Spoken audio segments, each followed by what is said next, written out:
Welcome to Man Does Tech, where I solve the problems you didn't even know you had. You begin by proving you own the device. That matters more than any tool. Gather the sales receipt, original Apple ID email, and the device serial or IMEI now. Once done, charge the phone above 50% and connect to a reliable network so updates won't fail.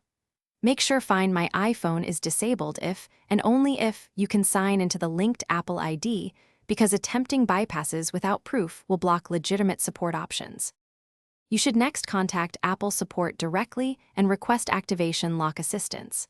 Explain the situation and provide the serial or IMEI plus your proof of purchase. Apple verifies ownership before taking action. Make sure you have a government ID that matches the receipt name because they may require it. If Apple authorizes removal, follow their guided steps exactly. Their process ensures the device is cleared without risking warranty or violating terms, so it's the safest path. Finish by following Apple's confirmation and activation steps. Once they remove the lock, you'll reboot and sign in with your Apple ID.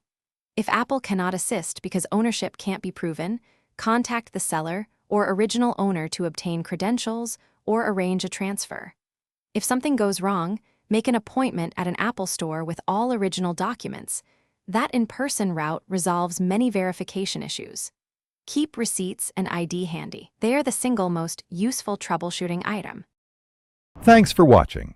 If you found this helpful, don't forget to like and subscribe.